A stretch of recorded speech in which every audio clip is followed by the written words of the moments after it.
In the name of Allah, the most beneficent, the most merciful. Welcome back to our new episode on glimpses from the seerah of Prophet Muhammad sallallahu alaihi wasallam. In our previous episode, we explored about Prophet Muhammad sallallahu alaihi wasallam's blessed marriage with Khadija radiallahu anha and the incident of the rebuilding of the Kaaba. Today, we shall discuss a truly remarkable story of Zayd ibn Haritha, which happened before prophethood and the Prophet ﷺ dealing with him.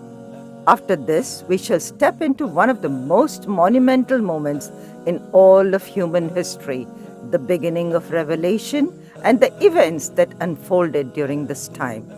Let's begin now with the story of Zayd ibn Haritha. Zayd was from Yemen and his father and mother were from different tribes in Yemen. One day, Zayd's mother took him to her mother's place, and during that time, a sudden conflict broke out between her tribe and the tribe of Zayd's father. It was the time of Jahiliyyah, and Zayd's distant relatives from his mother's side did something very cruel. Since the father of Zayd belonged to the enemy tribe, they kidnapped Zayd as a form of vengeance and decided to sell him as a slave. Zayd was about 7 or 8 years old when he was brought to the large fair near Mecca and was put up for sale. At that same time, Khadija radiallahu anha was looking for a slave to work as a servant, and she sent one of her relatives to the fair. The relative purchased Zayd and brought him to her, and when she later married Muhammad sallallahu alaihi wasallam, she gifted Zayd to him. Meantime, Zayd's father was frantically looking out for his son, and he spread the news everywhere about the missing child. After many years, it so happened that during the Hajj season, one of the persons from Zayd's tribe recognized that this boy had features like that of his tribe. By asking some questions, he became certain that this boy was the same Zayd that they were looking for.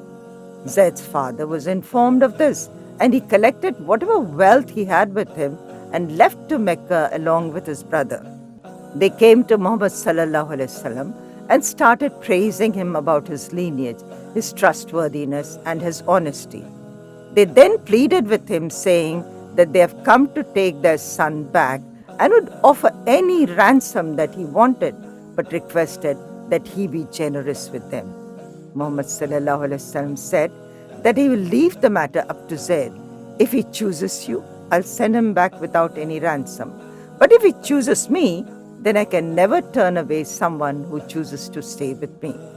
The father and uncle of Zayd were overjoyed at the offer and readily agreed, and Muhammad sallallahu alaihi wasallam called for Zayd.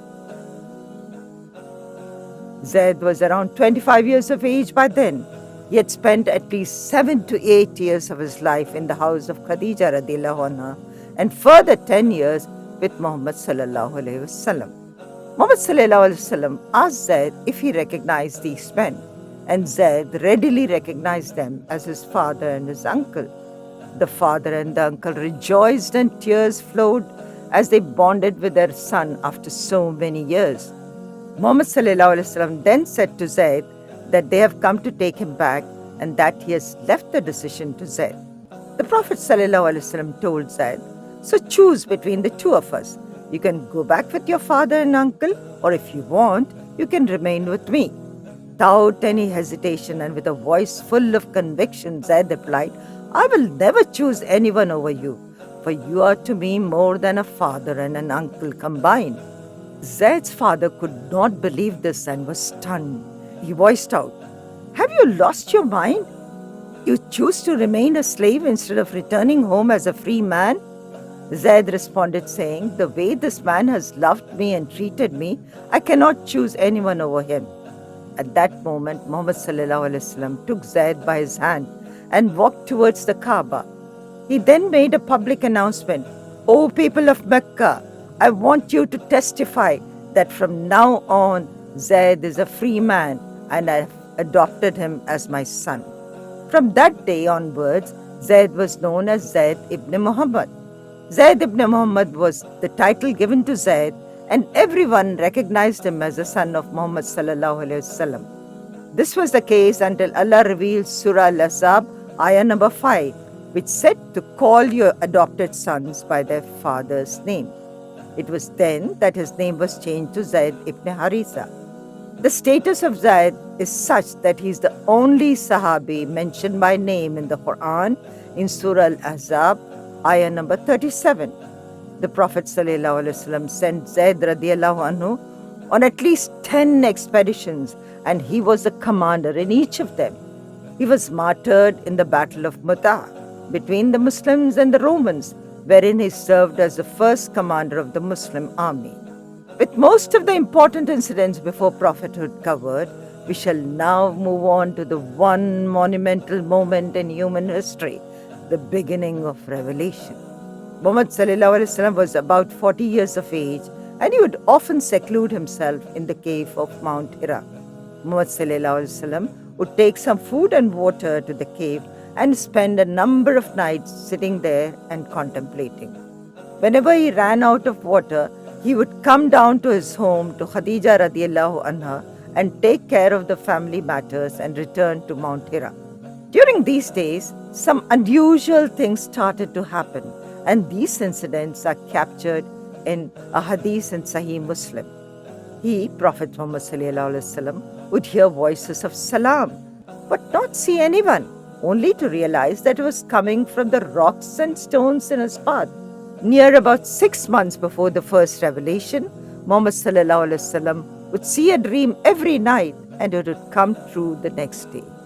Then, during the month of Ramadan on a Monday, while Muhammad ﷺ was in the cave of Hira, angel Jibreel ﷺ came to him and said to him, "Read." Muhammad ﷺ said, "I don't know how to read." Jibreel ﷺ grabbed the Prophet ﷺ and squeezed him so tight that he lost much of his energy. Jibreel ﷺ again said, "Read." And Muhammad ﷺ answered that he does not know how to read. Jibreel ﷺ squeezed him for a second time with the same vigor, and Muhammad ﷺ felt that he would not last. Jibreel ﷺ then grabbed the Prophet ﷺ for a third time and held him so tight that the Prophet felt that he was going to die. And Jibreel ﷺ said to him again, "Read." And the Prophet ﷺ said, "What shall I read?" Jibreel ﷺ then recited, "Read, in the name of your Rabb who created man from a leash-like mass. Read, your Rabb is the most gracious, who taught by the pen, taught man what he knew not." Surah Al-Alaq, ayah 1-5. The Prophet ﷺ repeated these verses, called out by Jibreel ﷺ, while he was trembling with fear. Soon after this, the Prophet ﷺ raced down from the Mount Hira and ran back to Khadija radiallahu anha with a palpitating heart. As he entered the door, he exclaimed, "Cover me up, cover me up." Now let's talk about Khadija radiallahu anha comforting the Prophet Muhammad sallallahu alaihi wasallam. Khadija radiallahu anha calms him down and asks what happened. And the Prophet ﷺ narrates to her the whole incident and explains why he felt so afraid. Khadija radiallahu anha comforts him and says, "By Allah, Allah will never humiliate you. You're good to your family. You take on the burdens of other people. You give money to those who have nothing. You are hospitable to guests, and you do all types of good." She then took Muhammad ﷺ to her elder cousin, Warqa ibn Nawafal, who had traveled through various lands and adopted a version of religion which was a mix of Judaism and Christianity. Muhammad ﷺ narrates to Warqa the entire episode of the angel coming to him and all that happened. After listening very carefully, Warqa becomes very eager and enthusiastic. Warqa then explains that this is the same angel that had come to Musa alayhi salam, and he continues, "How I wish I was a young man so that I could help you when your nation ridicules you, when your nation persecutes you, and when your nation expels you." Muhammad ﷺ is surprised and he asks, "My nation will expel me?" Warqa replies, "Yes, never has any prophet been sent except that his people ridiculed him, persecuted him, and expelled him." Warqa ibn Nawafal lived only a short time since this incident.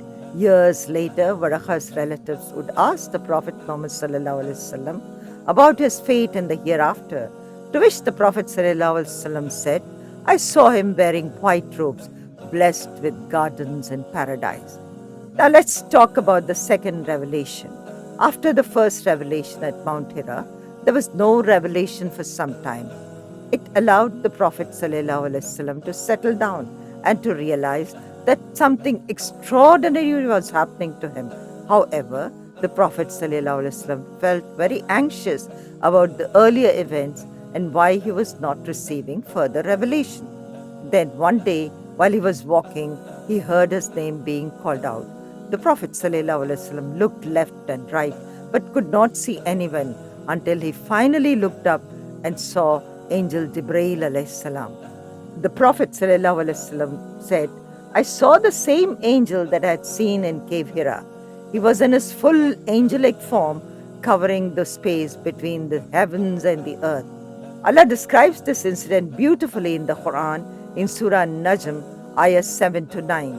He, Jibreel, stood poised at the uppermost horizon. Then he drew near, coming closer, within the length of 2 bows or even closer.